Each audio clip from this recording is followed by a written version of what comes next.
debate? Alguém quer fazer pergunta? Bom, então eu vou fazer para quebrar o gelo. Na verdade, eu queria que você explorasse um pouco mais duas coisas. Primeiro, essa questão da ordem social como um problema psíquico. Eu acho que explicitasse exatamente em que medida a loucura ajuda a pensar e a repensar a fundamentação e a natureza sociais. Ou seja, também fazer esse elo desse ponto de partida que você diz da loucura, como partida da loucura permite repensar a própria fundamentação e a base da sociologia. E a outra coisa é que eu podia explorar mais essa questão, que eu acho que, em certo sentido, se faz muito de pensar, o pragmatismo faz pensar certas concepções filosóficas do mundo, certas filosofias, como formalizações de competências ou de capacidades que existem no mundo social e que são disponíveis para os atores leigos, como certas filosofias fossem espécies de formalizações um pouco mais sistematizadas de coisas que já são dispostas pelos atores leigos. Mas me parece que você faz um pouco o movimento contrário. Acho que eu queria que você explorasse um pouco mais esse exemplo inverso, que seria de que maneira é possível pensar certas concepções filosóficas como o cartesianismo, enfim, o ceticismo ou o estruturalismo, enfim, mas como experiências vividas. Em que medida esses exemplos ajudam a elaborar certos, talvez, excessos ou absurdos de concepções filosóficas?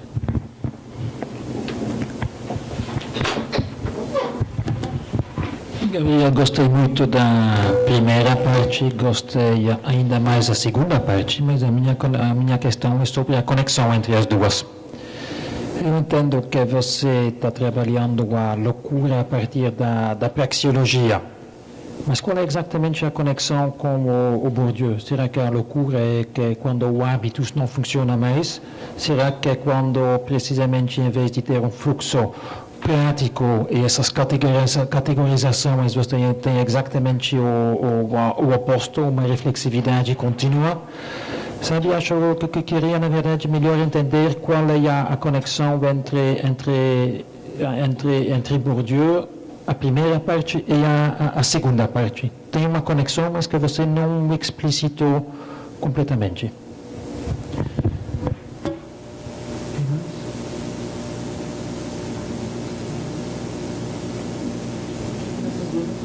Vamos deixar pensar o pessoal.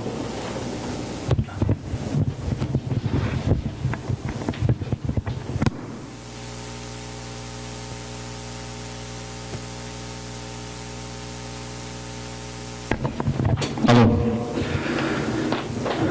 Pois bem, quando eu falo da dimensão psíquica do problema da ordem social, eu certamente não quero fazer uma espécie de redução psicologista, né? Querendo dizer que a causa fundamental, primordial da existência de ordem social é o fato de que as pessoas têm um anseio psíquico para um mundo organizado, previsível, inteligível, etc.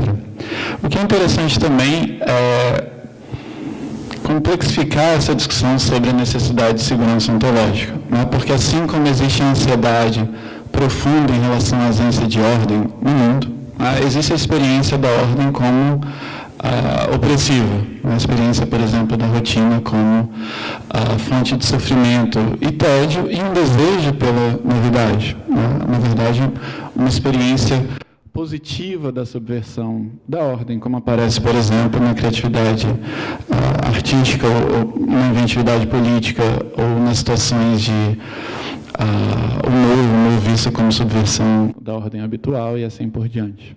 Então, em determinado momento da minha tese, quando eu estava perambulando por esses diversos temas, eu pensei em um problema que seria mais ambicioso de exploração dessas combinações ambivalentes de ordem e caos, né? Como, na verdade, a gente tem essas duas dimensões ou motivações na nossa experiência. Não precisamente para não trabalhar com, digamos, essa concepção, se não conservadora, pelo menos hiperansiosa do agente humano. Quanto essa perspectiva que articula experiências vividas com concepções teóricas, eu acho que você descreveu bem o que eu gostaria de fazer. E, embora eu tivesse alerta contra a possibilidade de projetar as minhas próprias concepções na literatura que eu estava investigando, eu não podia deixar de ver o quanto várias situações de doença mental eram dotadas desse componente de lucidez filosófica. Você mencionou o estruturalismo, isso aparece em diversas configurações. Se vocês tiverem aula com um especialista em linguística estrutural, vocês vão aprender a respeito do caráter arbitrário do signo. A ideia de que o vínculo entre um significante, uma palavra, um som, e o significado, a coisa a qual o significante se refere, esse vínculo é arbitrário. Não existe nenhuma conexão necessária, por exemplo, entre a palavra vaca e o animal vaca no mundo. Tanto é que existem diversos termos em diferentes línguas para se referir à vaca. No entanto, quando a gente fala, a gente não consegue evitar considerar as palavras como veículos transparentes de significado. O que seria um estruturalista que não consegue esquecer por nem um segundo que esse vínculo é arbitrário. Um estruturalista que fica fascinado pela materialidade do signo, do som, da marca no papel, etc. E não consegue fazer essa passagem para o referente. E em vários cenários na literatura esquizofrênica você tem uma descrição desse tipo de experiência. Você tem uma reflexão também sobre as formas de classificação. Isso é interessante porque eu tinha feito um paralelo entre a atitude que eu gostaria de encorajar em relação à loucura e a atitude da antropóloga em relação a uma cultura estrangeira. E um dos componentes centrais da antropologia, que estuda diferentes visões de mundo, é mostrar que as entidades do mundo são classificadas de modos distintos em distintas sociedades. O próprio esquema de percepção através do qual você dá significado ao mundo muda de uma sociedade para outra, a ponto de as pessoas habitarem mundos distintos, por assim dizer. E é muito interessante que na literatura sobre a esquizofrenia você encontra essas anomalias em forma de classificação.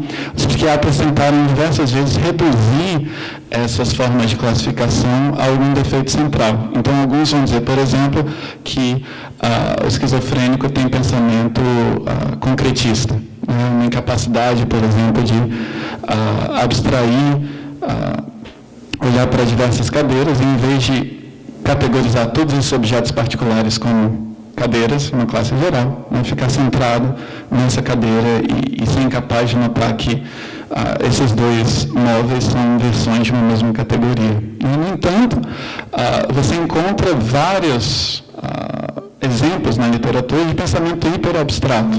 Em vez da concretude, você tem formas de classificação hiperinclusivas. Por exemplo, um teste que o psiquiatra passa para o paciente, em que ele tem que dizer o que é comum entre laranja e banana, e o paciente diz algo como objetos no universo, itens que ocupam espaço no mundo. Então, alguns psiquiatras vão dizer o esquizofrênico não é concretista, ele é hiperabstrato, ou inclusivo. Mas em vários outros casos, você não tem uma identificação nítida dessa anomalia classificatória. Você tem simplesmente formas singulares de organizar cognitivamente os objetos do mundo. E o paralelo aqui, já que a gente está traçando paralelo entre experiências vividas e teoria social, seria aquela enciclopédia chinesa do Borges que Foucault descreve no início de As Palavras e as Coisas. O que é interessante naquela enciclopédia é que a gente simplesmente não sabe qual é o critério que está sendo utilizado ali. Muitas vezes você tem, na verdade, pessoas tremendamente criativas na forma de organizar cognitivamente os eventos no mundo. Então, exemplos de testes com pessoas diagnosticadas com esquizofrenia, por exemplo, diante de um item que envolve lápis e sapato, em vez de chamar isso de artefatos ou alguma coisa, a pessoa diz, ambos deixam rastros. Um exemplo de resposta inteligente, inventiva, que mostra, na verdade, que a gente não está lidando com mero déficit. O problema, é claro, é que essa inventividade normalmente cobra o seu preço quando a pessoa opera na vida cotidiana. O fato de que a gente categoriza imediatamente essa situação social como de uma aula, que envolve certas posturas práticas por parte do professor e do aluno, isso simplifica cognitivamente a nossa experiência dessa situação. A partir do momento que eu não partilho esse modo de organizar cognitivamente a minha experiência com os outros, eu entro nas situações sociais muito mais desarmado. O meu horizonte de expectativas em relação ao que pode acontecer é muito mais amplo, e isso é fonte de ansiedade e muitas vezes do que outros vão ver como incompetência social. Da mesma forma, você tem pacientes que têm uma sensibilidade quase goffmaniana aos aspectos tácitos, implícitos da interação social. Uma pessoa que é muito sensível, por exemplo, à possibilidade de que o interlocutor dê algum sinal fisionômico de que está entediado. Certamente uma capacidade que vários dos nossos professores não têm, né? Mas pessoas, às vezes, com espírito hiperanalítico, na verdade, precisamente porque são muito inteligentes e têm uma tendência a querer explicitar tudo, têm dificuldade em lidar com o caráter vago ou tácito dessas regras de conversação. Por exemplo, uma das regras é a que regula a proximidade e a distância física. Quando eu converso com você, eu tenho que estar suficientemente distante para não invadir o seu espaço privado, mas suficientemente próximo para que você não tenha que vir até mim. Qual que é a distância apropriada? A gente estabelece essa distância num âmbito vago, difuso, ela é mais ou menos acordada. Muitas vezes um espírito analítico precisaria de um dado do tipo, não, são 15 centímetros entre seu rosto e o rosto da outra pessoa. E o mesmo vale para várias outras... Oi? Sim. Eu não sei por que apareceu, porque 15 centímetros, né? Eu não sei se tem um psicanalista na plateia para depois tentar explicar para mim, mas, enfim. Uma medida arbitrária. Pois bem, agora minha mente ficou fixada nos 15 centímetros, isso, não, lembrei. Ele precisa de algum dado explícito a respeito de qual é a distância. É a mesma coisa em relação as várias outras convenções rotineiras que a gente emprega na interação social. Às vezes a pessoa é socialmente incompetente, por assim dizer, não por falta de inteligência, mas precisamente porque ela tem uma capacidade ampliada de perceber coisas que a gente abandona no nosso senso prático, o que é implícito. Por exemplo, o revezamento de fala e escuta. Todos nós sabemos que quando a gente conversa, a gente tende a falar por um momento, deixar o outro falar, depois tomar a palavra de novo, etc. Eu tinha dado exemplo da academia, na verdade, algumas pessoas também ignoram essa regra, são particularmente monológicas, e várias delas estão na academia. Mas é o tipo, então, de situação em que você tem uma mistura muito ambígua entre capacidade e incapacidade, lucidez e cegueira, competência e incompetência, e essa realidade tem que ser descrita na sua ambiguidade constitutiva. O último exemplo que eu vou dar, na verdade, são formas vividas de subjetivismo e objetivismo. Eu acabei de apresentar o Bourdieu aqui e talvez isso nos permita conectar a sua pergunta à pergunta do Fred. O que seria o máximo do retrato objetivista de um agente humano? Seria essa figura que é completamente determinada por forças que ela não compreende ou controla, ou por forças com as quais ela não se identifica. Em vários cenários de psicose, você tem uma espécie de objetivismo vivido. O sujeito vai dizer, quando eu levanto para pegar um pente, é o meu corpo que se move, é o meu braço que se move, mas eu não faço nada. Quem determina esse comportamento é alguma coisa mecânica e impessoal dentro de mim. Eu só me observo movendo meu próprio corpo. Mas quem move meu corpo são essas forças cósmicas que eu não compreendo. Isso é interessante porque quando você observa a literatura neurofisiológica, você tem vários cientistas que vão dizer, não, tudo aquilo que a gente experimenta subjetivamente é determinado antes por algum processo neurofisiológico. Agora, na prática, esses cientistas não conseguem evitar se experimentarem como centros de decisão livre, de livre-arbítrio. É como se houvesse uma compatibilidade. O que seria um neurodeterminista vivido. É uma figura como esse, sujeito classificado como esquizofrenia. Quase como se ele percebesse que suas inclinações subjetivas, seus movimentos, não vêm dele como centro de decisão livre, mas como uma coisa impessoal. E o que é mais impessoal do que essa transmissão de impulsos elétricos no cérebro? E você tem o contrário também, o subjetivismo vivido. O subjetivismo, por exemplo, de um sujeito que acha que tende a ficar numa posição determinada ao longo de todo o dia para garantir que o mundo continue existindo. Uma situação de grandiosidade delirante, por assim dizer. Que muitas vezes estão associadas a esse componente apocalíptico.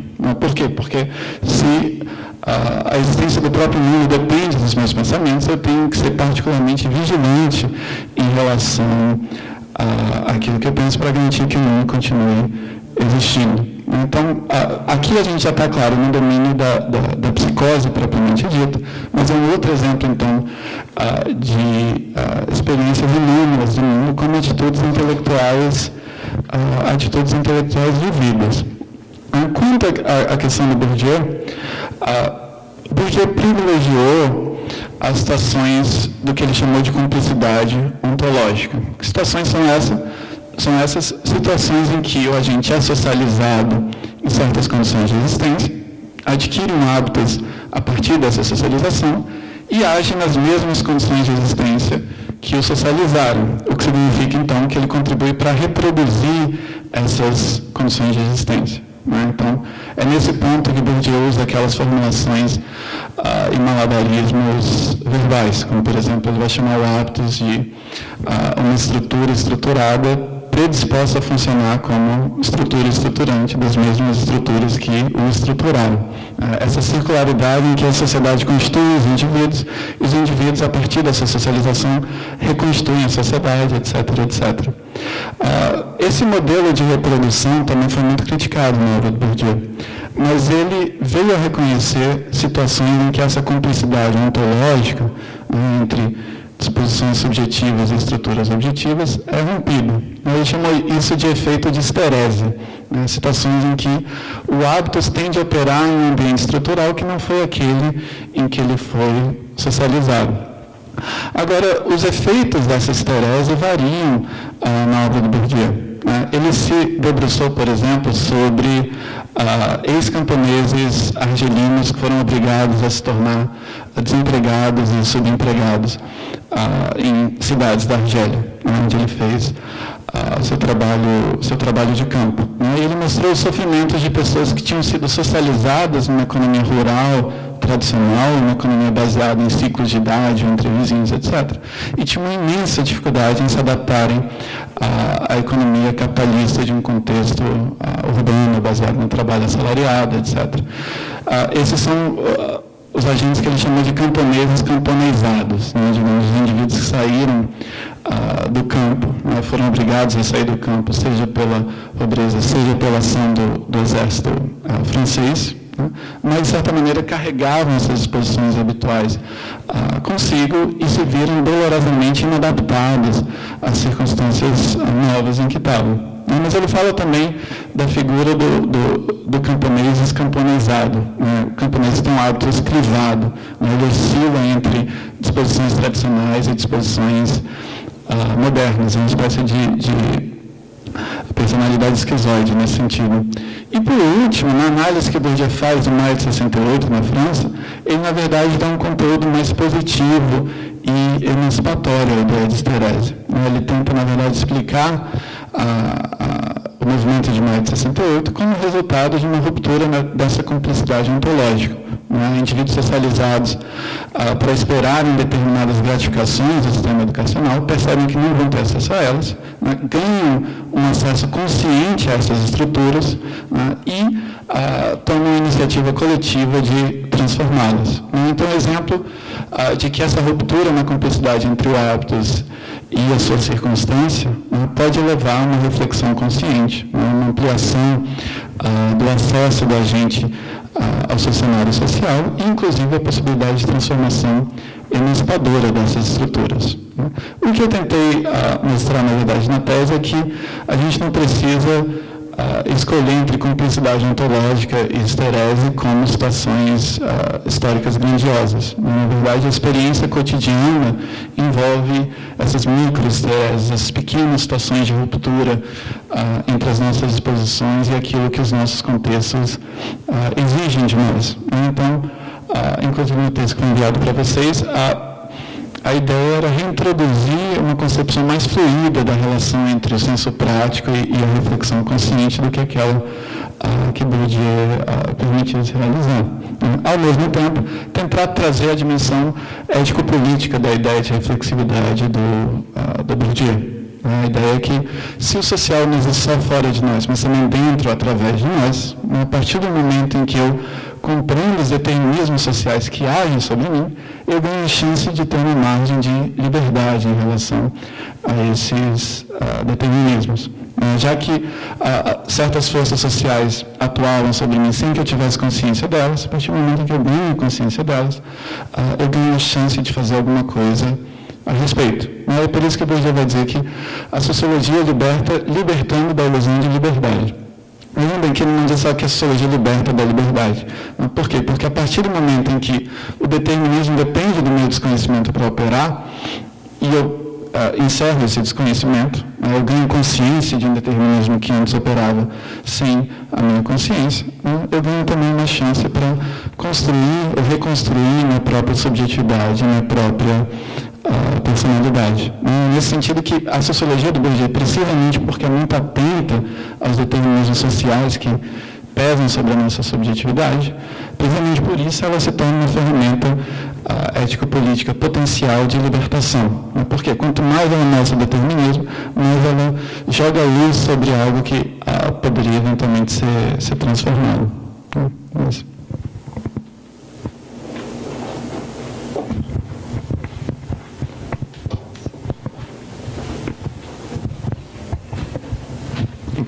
Boa noite, meu nome é Tássia. Primeiro de tudo, para falar que não é necessariamente uma pergunta, mas mais uma necessidade de falar, né? A primeira coisa que eu tenho necessidade de falar é que eu acho que eu estou saindo daqui hoje meio louca. Eu não tenho certeza se eu vou dormir pensando no Michael Jackson, no taquicardia, enfim, né?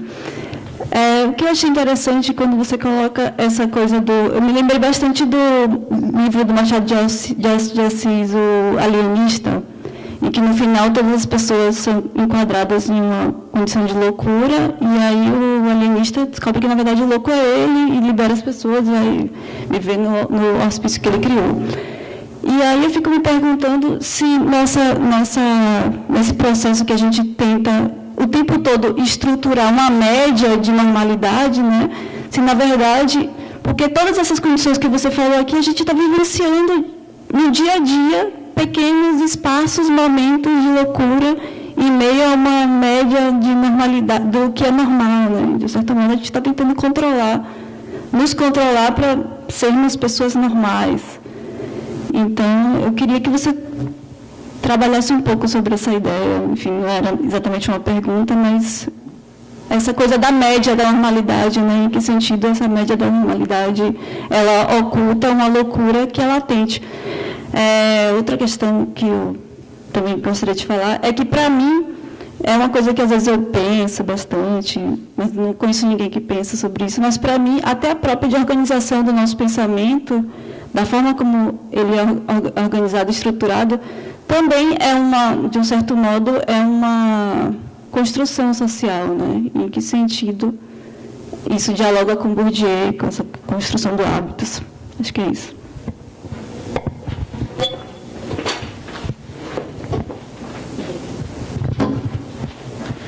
Boa noite, meu nome é Nádia. Eu gostaria de perguntar sobre qual que é a sua percepção sobre a hipermedicalização da loucura, do sofrimento psíquico de maneira geral, como o uso de medicamento no âmbito da psiquiatria biológica como intervenção social, na própria experimentação da realidade vivida, né? Quando você descreve esse estranhamento do mundo e logo, muito tempo depois, isso passa a ser uma construção delirante, pode ser ou não, né, dito assim, e como que a intervenção psicofarmacológica, ela acaba funcionando aí nessa estruturante, nessas questões, né? Um outro ponto também é que sobre a confiança nos sistemas peritos, né? Os fenômenos que eu estudo, as práticas sociais que eu estudo são parto e amamentação, enquanto técnicas corporais e práticas sociais, e são fenômenos que foram muito transformados a partir da Segunda Guerra Mundial por causa das consequências da modernidade, não é só você que gosta do Giddens, né, pelo visto. Mas, no meu caso, isso tem sido muito influenciado pela questão dos sistemas peritos numa questão de controle de massas, né? Em relação à loucura, isso, como você trouxe, tem muito a ver com a psiquiatria biológica, mas numa versão também que demoniza também nos extremos. Então, eu gostaria de saber da sua impressão sobre essa vertente da medicalização na própria experiência, não necessariamente, não uma bandeira contra, mas nessa própria experiência.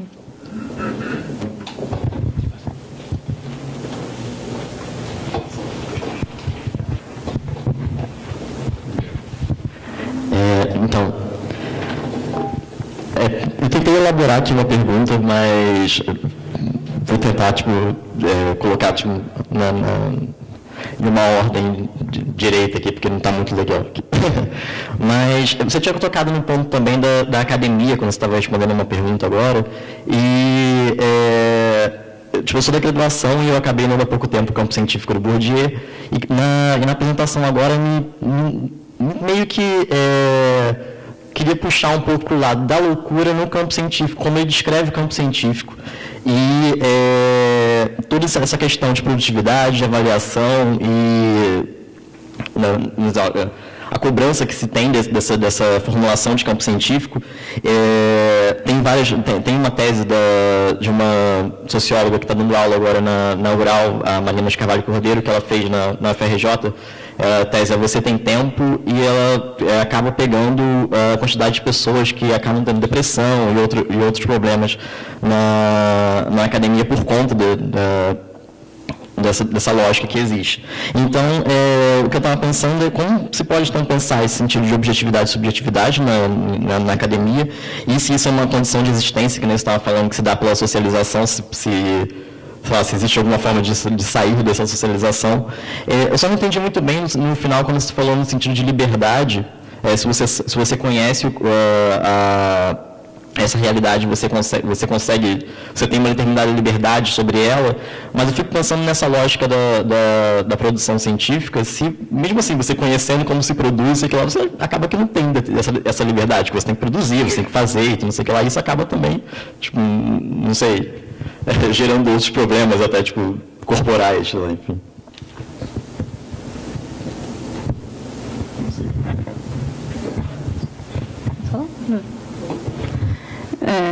Gabriel, me interessou muito esse link que você fez, né, entre essas duas intervenções, usando Bourdieu e tratando da loucura e do sofrimento psíquico, especialmente porque eu trabalhei um pouco, tinha que ter lido você antes para ter mais ideias, porque eu trabalhei na tese com pessoas que experimentaram uma ascensão social, não de larga escala, mas ascenderam, e quando eu lia no Bourdieu, essas pessoas elas acabam sendo descritas a partir desse hábito disfuncional numa chave extremamente negativa de um sofrimento, estão condenadas a um sofrimento permanente, de nunca se encontrar num lugar. Elas não têm um lugar na origem, não têm um lugar no destino, porque sempre tem essa disfuncionalidade entre essa adaptação de que você foi socializado e das novas práticas que você tem que incorporar, enfim. E você coloca essa sua proposta de pensar essa cumplicidade ontológica versus essa esterese de uma maneira mais fluida. Eu queria que você fizesse mais alguns comentários colocando isso em perspectiva com o conceito de hábitos e como pensar, então, essa sua proposta pensando através da proposta bordesiana de hábitos e dessa questão da socialização.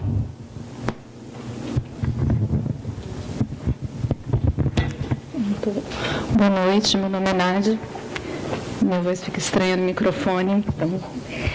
Bom, quando você falou da questão dos excessos, né, que nós não vivemos uma loucura dionísica, né, mas apolínea, eu lembrei um pouco do símil, né, que ele fala que nós vivemos num momento de excessos, né, excesso de estímulos e de reflexividade, mas aí ele fala que o excesso justamente leva a gente a uma atitude de blazer, né? E eu queria saber de você, onde você situaria a atitude, a loucura blazer, né, digamos assim, se ela seria irracional ou se, enfim, a minha questão.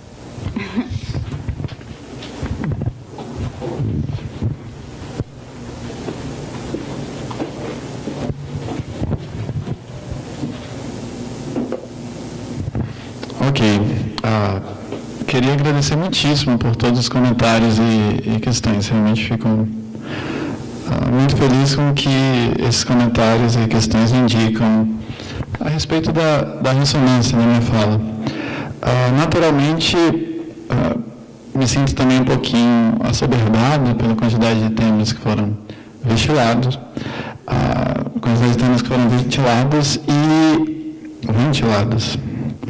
E eu vou tentar fazer o possível para organizar minhas ideias. Pois bem, começando por você. Quando eu fiz aquele post Enlouquece a Ti Mesmo, eu ia incluir uma sessão sobre estratégias terapêuticas. Eu acabei tirando, por isso que o texto terminou aparecendo como expediente, autoajuda, como descreveu o Diogo, porque achei que a parte sobre a terapia ficaria demasiado convencional ou diletante, né, já que eu não tenho autoridade institucional, capital simbólico para oferecer recomendações clínicas. Mas, em relação se eu puder dizer alguma coisa que talvez te ajude a dormir hoje.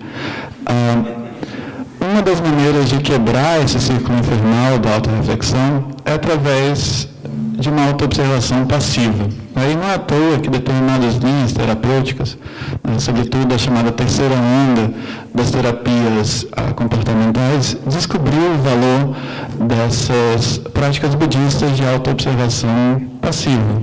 E descobriu o valor científico sem necessariamente comprar, digamos, a cosmologia mística. Mas a ideia, por exemplo, a partir do momento em que eu reconheço o efeito rebote dessa tentativa de suprimir o pensamento, o que eu tenho de fazer quando vier uma imagem horrorosa? Simplesmente observar. Observar essa imagem uma ou outra centenas de vezes, e o que a literatura indica é que ela vai perdendo sua força com o tempo. Da mesma forma, quando você está com um princípio de ansiedade, pode funcionar simplesmente observar a ansiedade como uma reação fisiológica. Encontrar essa dimensão metapsicológica, digamos, em que você está calmo diante do fato de estar ansioso, precisamente para não ficar ansioso diante da ansiedade. Da mesma maneira, então, se você tem insônia, em princípio você pode tomar as atitudes necessárias para incrementar a sua chance de cair no sono, exercício, regularidade de hábitos, etc. Mas uma vez que você deite, você tende a abdicar dessa intenção de dormir. Ou simplesmente observar esses pensamentos espontâneos que aparecem na sua mente sem necessariamente responder a eles. O pessoal que trabalha com isso é uma linha cujo nome é terapia de aceitação e compromisso. Parece uma coisa super piegas, mas é um tom muito sério que vem mexendo com esse negócio. O criador é um cara chamado Stephen Hayes, se escreve H-A-Y-E-S. Enfim, quanto aos rótulos, obviamente adoro o Galanista, como adoro todos os contos que eu li do Machado. Uma questão que ficou de fora, mas que teria que entrar, é essa efeitos sociais e institucionais do discurso psiquiátrico. E o que é bastante claro é que esses rótulos eles não são somente descritivos, eles são o que a filosofia da linguagem chama de performativos, ou seja, eles produzem efeitos no mundo real, produzem efeitos nas pessoas que são classificadas como loucas ou doentes mentais, etc. E boa parte da literatura sociológica sobre a doença mental, compreensivelmente, é voltada a isso, os efeitos sociais e institucionais do discurso psiquiátrico, que no limite são, por exemplo, encarceramento, hospício, etc. Uma análise clássica vem do Asylums, do Goffman, traduzido no Brasil como manicômios, prisões e conventos. E é importante verificar que essa análise da experiência psicopatológica e do discurso que é feito sobre a experiência não pode separar as duas coisas. Em vários cenários, o rótulo psiquiátrico termina funcionando como uma profecia autorrealizadora. Não sei se já ouviram essa expressão, um sociólogo estadunidense chamado Robert Merton. Ele tenta explicar a dinâmica do preconceito. Digamos, eu tinha dado vários exemplos conectados com gênero. Digamos, um professor de matemática machista, um cara que acredita que as mulheres são constitucionalmente menos capazes de raciocínio matemático do que os homens. Essa crença do professor vai refletir nessa conduta em sala de aula. Ele, por exemplo, vai ser mais receptivo às dúvidas dos alunos do que das alunas. Por exemplo, vai ser mais atencioso em relação ao trabalho dos alunos, porque acha que os alunos são capazes de progredir do que das alunas e assim por diante. Imagine o efeito cumulativo dessa prática do professor ao longo, digamos, de um ano.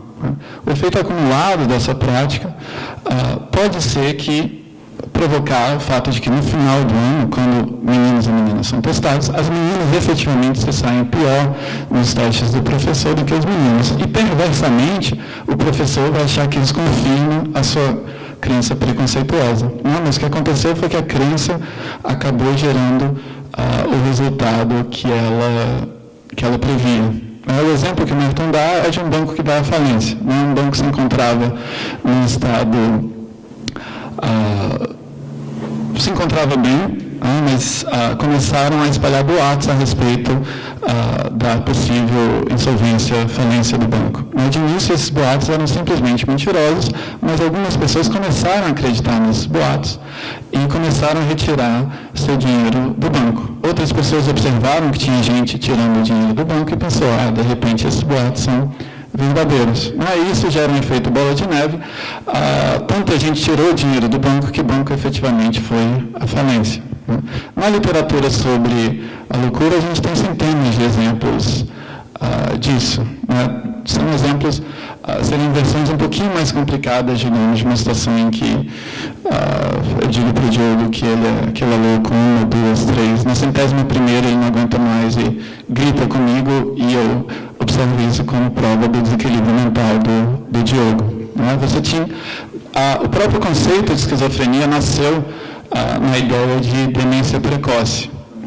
E a crença era que indivíduos esquizofrênicos sofreriam uma degeneração cognitiva irreversível. Qual era a consequência disso em termos de tratamento psiquiátrico? Abandonar o sujeito em alguma ala de hospital. Aí, obviamente, um sujeito sozinho, abandonado numa aula de hospital, que não tem estímulos cognitivos, vai observar um decréscimo nas suas capacidades e o psiquiatra perversamente vai achar que isso é prova de que sim, a esquizofrenia é uma degeneração irreversível. Então, um exemplo aí dessa lógica performativa dos rótulos. Quanto à sua questão,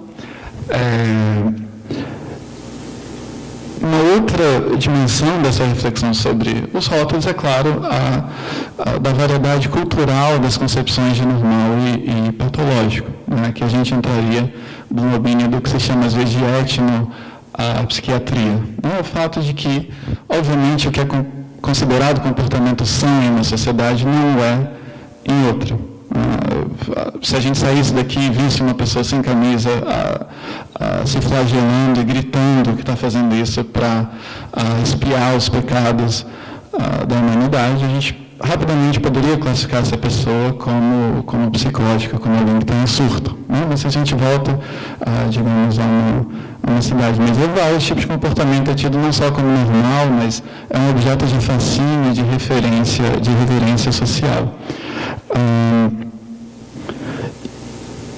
Essas questões aparecem, de fato, muito frequentemente na discussão sobre a psicose. Você ouviu falar do DSM, né, o Manual Diagnóstico e Estatístico de Doenças Mentais, que é publicado pela Associação Psiquiátrica Americana, a gente está na 5ª edição, e eles estão na base dessa psiquiatria de inclinação classificatória, biomédica, que você mencionou. E nas últimas, na verdade, nas primeiras edições do DSM, né, a psicose era muito facilmente definida como perda de contato com a realidade. Né? Quando os psiquiatras começaram a trabalhar em ambientes multiculturais, eles se tornaram mais sensíveis a diferentes concepções do que é a realidade. Né? E, naturalmente, as cientistas sociais, antropólogas, começaram a também prestar uma consultoria para o DSM. Aí, hoje em dia, a psicose é a perda de contato com aquilo que é considerado como realidade em um contexto sociocultural. E quando você vai ver as questões dos psiquiatras, alguns deles são candidamente relativistas. Né? Então, digamos, um psiquiatra inglês tratando um paciente indiano que diz para ele que o cão é reencarnação, um cachorro é reencarnação de Krishna. E ele vai perguntar para o sacerdote, assim, isso faz sentido na sua religião? Ou esse cara é louco? E, naturalmente, essas comparações mostram também o grau de arbitrariedade com o qual a gente classifica certas concepções de mundo como psicóticas.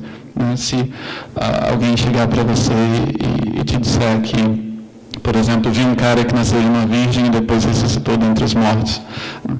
Ou, como dizem os próprios pacientes de esquizofrenia, né? Quando você fala com Deus, você é religioso, mas quando Deus fala com você, você é esquizofrênico.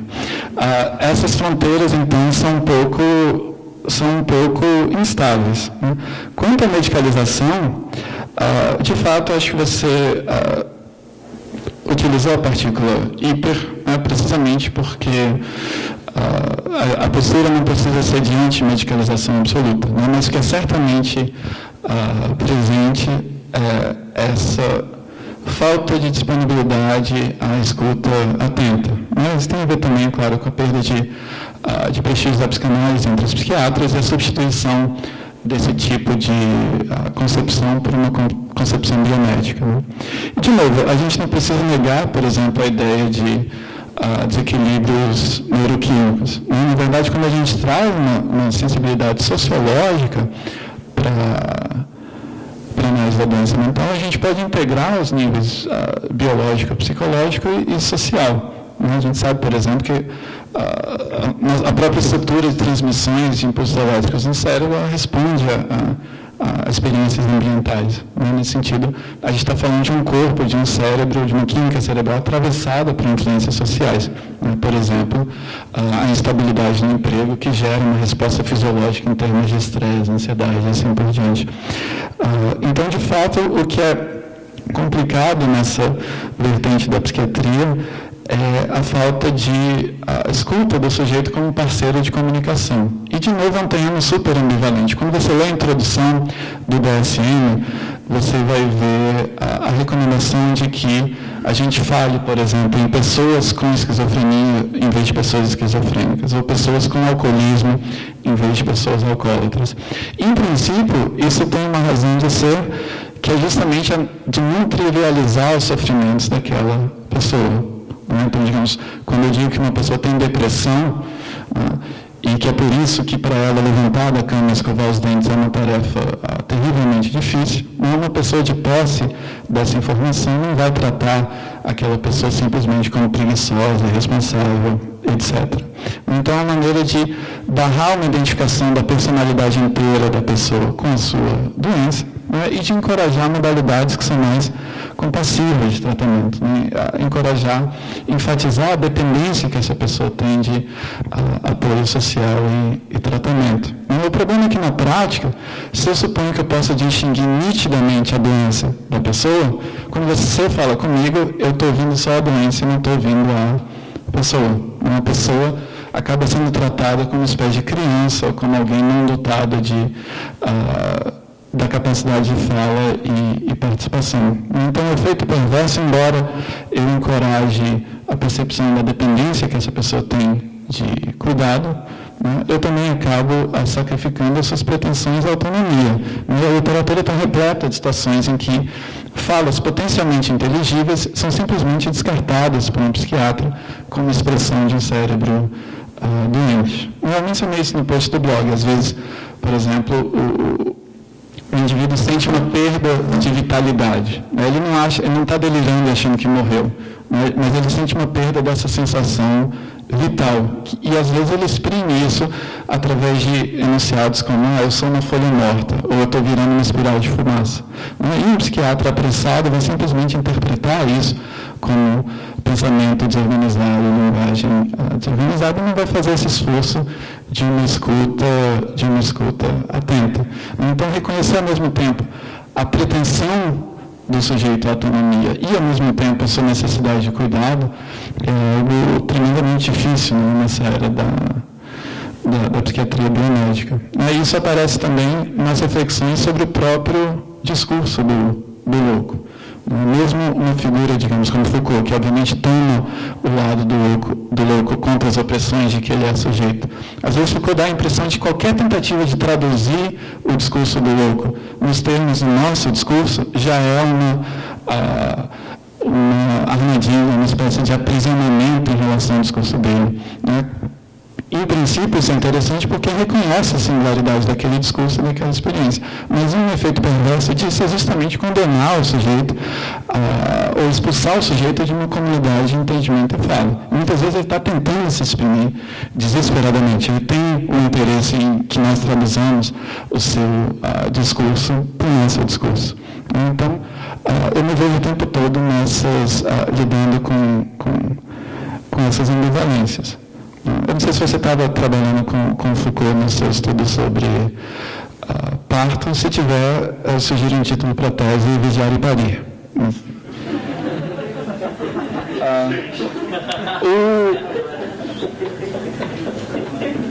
É interessante, vários de vocês mencionaram um ponto relevante, seria o trabalho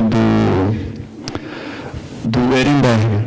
Ele mostra como o diagnóstico de depressão evoluiu nas últimas décadas. Como você tinha um modelo de depressão centrado no mal-estar psíquico e agora um modelo muito mais centrado na apatia, na inação, etc. E o tratamento medicamentoso e psicoterapêutico da depressão é menos o combate ao mal-estar psíquico e mais a tentativa de tornar o indivíduo funcional de novo, de torná-lo capaz de operar no mundo. Naturalmente, tem uma série de mediações que a gente tem que fazer, mas tem absolutamente tudo a ver com o tipo de sociedade em que a gente vive. Da mesma forma que esse culto da performance ou da produtividade acadêmica, como nosso amigo mencionou, encontra essa contraparte nesses casos de depressão severa.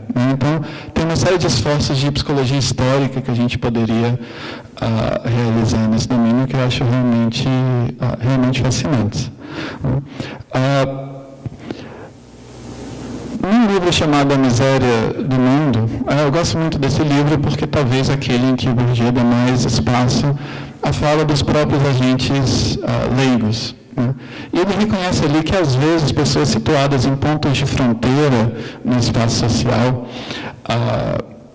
pessoas, nesse sentido, até certo ponto, crivadas no seu posicionamento societário, ganham uma espécie de lucidez a respeito das suas condições. Um pouco a maneira de um antropólogo que conhece duas sociedades e é capaz de interrogar uma a partir da outra. Eu acho que o movimento que a gente tem de fazer é radicalizar um pouco essa reintrodução da reflexividade leiga na discussão do auto de Bourdieu, o que não significa abdicar de modo algum do conceito de hábitos. Do ponto de vista biográfico, é claro que o próprio Bourdieu, e isso eu acho que está conectado à questão da Raquel, se percebia como alguém de aptos crivado. Ele era alguém que os franceses chamam de miraculoso, um desses indivíduos que alcançou uma mobilidade social ascendente graças ao sucesso educacional. E, diferentemente de vários outros miraculosos, isso não levou à celebração das oportunidades abertas pela educação meritocrática, mas, ao contrário, o levou a uma sociologia crítica da instituição escolar, como um dos mecanismos de exercício do poder simbólico. E eu não tive tempo de falar sobre isso, mas quando Bourdieu fala de poder simbólico, ele não está falando de uma forma específica de poder, mas de todo o poder que é legitimado e percebido como natural e evidente, tanto aos olhos de dominantes quanto aos olhos de dominados. Para ele, a escola desempenhava um papel fundamental nesse sentido. A própria atuação política do Bourdieu foi marcada por essa contradição, a contradição entre sociologia hipercrítica das instituições, que vem de um sujeito situado no pináculo do sistema acadêmico francês, que é o Collège de France. E tudo indica, pelo menos o Bourdieu, no esboço de autoanálise, tenta apresentar essa ambiguidade como algo que ele viveu dolorosamente na carne, na sua psique.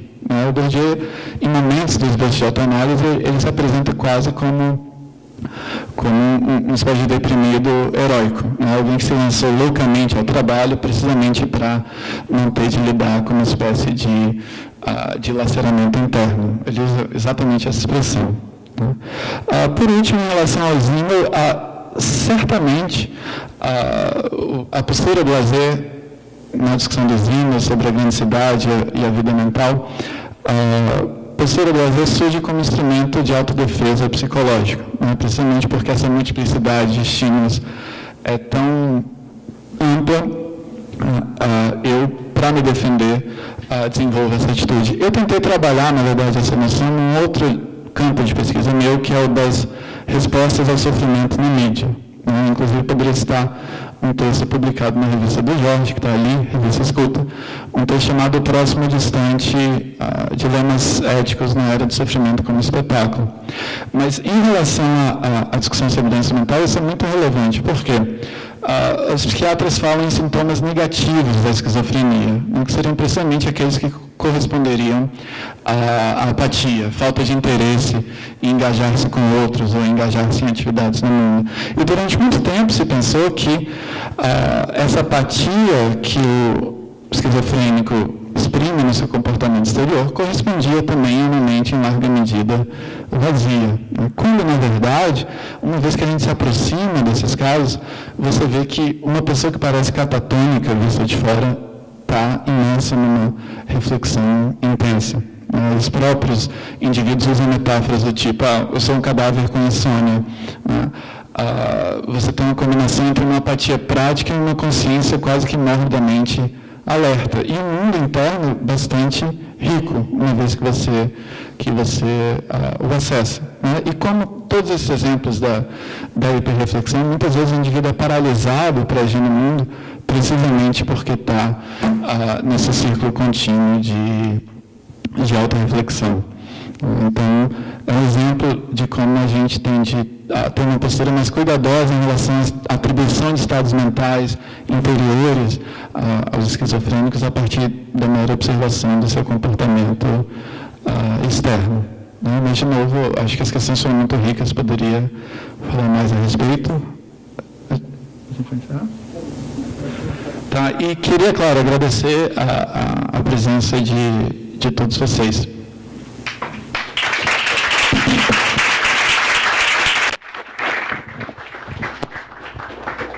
Agradecer e só avisar que a gente, na verdade, foi publicado na semana passada um livro que se chama Além do Hábitos, Teoria Social Pós-Bourdieusiana, e que, enfim, é parte do livro co-organizado pelo Frederic, e boa parte do livro é dos autores que a gente vai tratar aqui na jornada, e alguns dos quais os membros do grupo escreveram. Então está ali fora, se vocês quiserem comprar, a gente também, na próxima quinta-feira, vai estar lá. Ele está, enfim, com preço promocional, acho que ele custa R$42, lá está por R$20. E, bom, espero vocês na quinta-feira que vem, que a gente vai vir com Alexandre Camargo, que está ali, que vai ser sobre Michel Foucault e os estudos sobre a governamentalidade, um outro olhar sobre a estatística. Obrigado e até a próxima quinta-feira.